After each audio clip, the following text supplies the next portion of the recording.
So hello everyone, my name is Shubham and welcome to all in the JEE Advanced series. So basically आज हम देखने वाले हैं JEE 2024 में आया हुआ question of physics and that is the question number 9। ये shift 1 में आया हुआ क्वेश्चन है, तो इसे हम देख लेते हैं। देखो क्वेश्चन को अगर हम जब समझ रहे हैं यहाँ पे है ना, बिफोर स्टार्टिंग द क्वेश्चन थोड़ा सा बस अंडरस्टैंडिंग वाला पार्ट थोड़ा सा यहाँ पे है समझने के लिए, बाकी क्वेश्चन काफी इजी है। तो इसे हम थोड़े पढ़ते हैं फिर थोड़ा समझते हैं क्वेश्चन को। तो क्वेश्चन क्या कह रहा है हमें, a disk of mass m and radius r is free to rotate about its vertical axis as shown in the figure. Okay, a battery operator motor of negligible mass is fixed to its disk at a point on its circumference. Another disk of same mass and the radius half is fixed to the motor thin shaft. Initially both the disks are at the rest. The motor is switched on that the smaller disk rotate at a uniform angular speed omega. Then the angular speed at which the large disk rotate is about omega by n, and n की value यहाँ पे हमें calculate करनी है। Question को अगर थोड़ा सा हम यहाँ पे अंडरस्टैंड करने की कोशिश करें, क्वेश्चन क्या रहा है हमें, तो अब इसको ऐसे विजुलाइज करने की कोशिश करो। ये हमारे पास स्मॉल डिस्क है, लाइक दिस है ना, this is our small disc. ठीक है, एंड इसको थोड़ा सा अपन यहाँ पे समझते हैं। ये हमारे पास स्मॉल डिस्क है, आप देख पा रहे होगे, और ये जो लार्ज डिस्क है इस तरह से यहाँ पे फिक्स है like this on the axis of the small disc.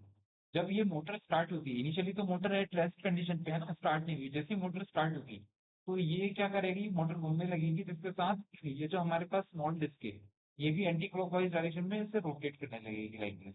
आ रहा है समझ में, लाइक दिस है ना, ऐसा कुछ मोशन यहाँ पे होने वाला है। अकॉर्डिंग टू दैट, जब ये जो हमारे पास स्मॉल डिस्क है ना, इसको अपन यहाँ पे समझते हैं। ये जो स्मॉल डिस्क है like this, it is going to rotate in the angular speed, जो कि यहाँ पे दिया हुआ है हमें ओमेगा है ना।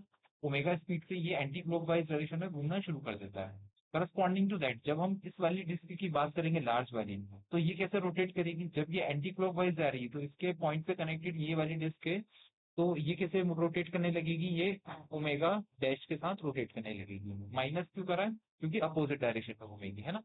तो दैट इज द क्वेश्चन। अगर यहाँ तक हमें क्वेश्चन समझ में आ गया तो सॉल्यूशन तो इसका बहुत इजी है, क्योंकि कैलकुलेशन पार्ट इसमें काफी इजी दिया हुआ है ना। तो दैट इज द क्वेश्चन, यहाँ तक हमें समझ में आया होगा है ना। नेक्स्ट, अब हम यहाँ पे अगली चीज समझ लेते हैं।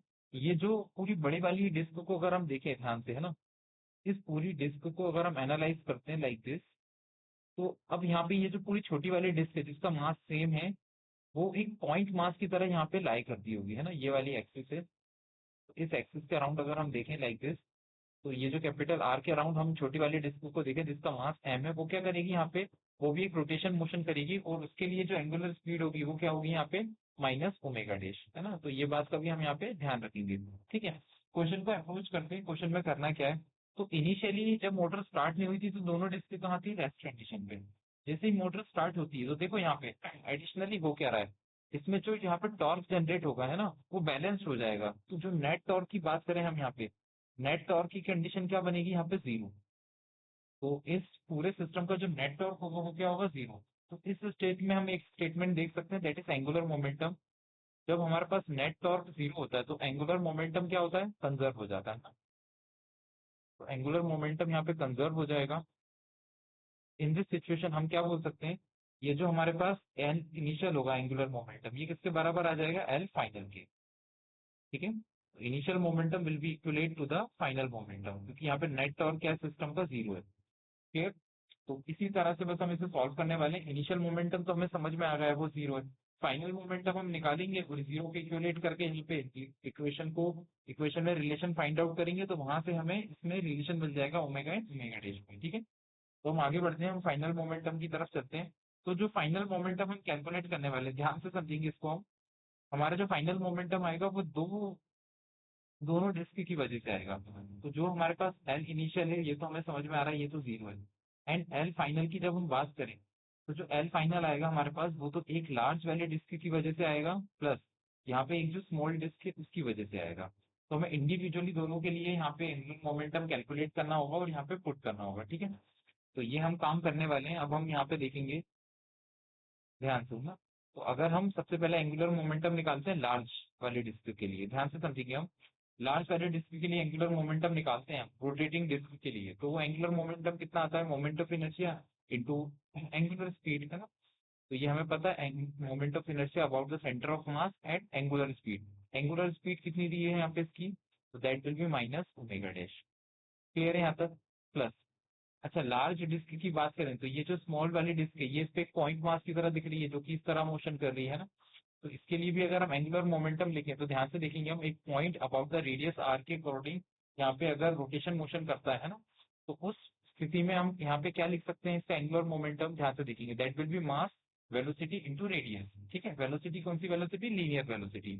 तो मास तो यहाँ पे एम दिया हुआ है, ठीक है, रेडियस तो यहाँ पे आर दी हुई है, और जो वेलोसिटी की बात करेंगे तो that will B angular velocity. तो हमें पता है कि यहाँ पे जो लीनियर वेलोसिटी होती है that will be omega times of R होती है ना, ये रिलेशन हमें पता है यहाँ पे। तो इसको हम जब इंटर करेंगे इक्वेशन में तो ये क्या आ जाएगा यहाँ पे, एक और आर इंटू ओमेगा का ओमेगा डैश है माइनस ओमेगा डैश।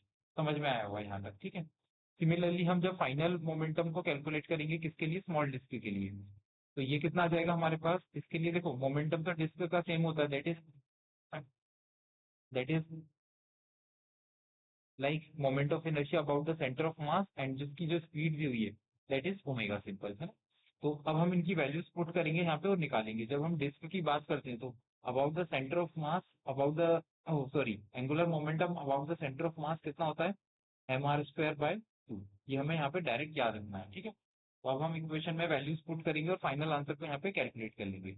तो ध्यान से देखेंगे हम, तो अब हमें क्या करना है, यहाँ पे मोमेंटम की सारी की वैल्यू लिखनी है। तो ये जो फाइनल हमारे पास मोमेंटम आने वाला है, ध्यान से, है ना, ये स्मॉल रिंग के स्मॉल डिस्क एंड ये जो लार्ज डिस्क है दोनों की वजह से आएगा। तो हम पहले लार्ज डिस्क की वजह से लिखते हैं, तो that is by moment of inertia जो कि आ जाएगा M are square by 2, and that will be minus, क्योंकि यहाँ पे इसको हम मल्टीप्लाई करने वाले हैं ओमेगा डैश। फिर से यहाँ पे माइनस हम लिखेंगे क्योंकि इसको ऐड करेंगे, तो that is M are square into omega dash. Clear है यहाँ तक? अब हम स्मॉल डिस्क के थ्रू लिखते हैं, तो that is M are square by 2। अच्छा रेडियस भी यहाँ पे हाफ है, तो कितना आ जाएगा हमारे पास, m by 2 and r by 2 का स्क्वायर इंटू इसकी एंगुलर वेलोसिटी दी है हमें ओमेगा। अच्छा ये हमारे पास एंगुलर मोमेंटम कौन सा आ रहा है, फाइनल। अब हम क्या करने वाले हैं, हमें पता है कि L initial angular momentum initial equal to कितना हो जाएगा, एंगुलर मोमेंटम फाइनल, है ना, तो इसको हम बस यूज करने वाले हैं इक्वेशन को। तो ध्यान से देखेंगे हम, लास्ट स्टेप है हमारे पास ये। तो अब हम इस पूरे डेटा को किसके इक्वलेट करने वाले हैं, जीरो के। तो minus M are square omega dash by 2 minus M are square omega dash plus M are square by, ये कितना हो जाएगा हमारे पास, यहाँ से 4 इंटू 2 दैट इज 8 ओमेगा, और ये किसके बराबर आ जाएगा, जीरो के। ठीक है, नेक्स्ट इसे सॉल्व कर लेते हैं यहाँ पे। तो ये कितना बनेगा हमारे पास, 3 M are square omega dash minus में आएगा divided by 2 plus M are square by कितना आ जाएगा यहाँ पे 8 इंटू ओमेगा इक्वल टू 0। अच्छा यहाँ से हमें दिख रहा है एम आर, यहाँ पे आर स्क्वायर भी होगा। एम आर स्क्वायर को हम मैंने गलत लिख दिया, थोड़ा सा यहाँ पे स्कोर ऑफ कर लेते हैं।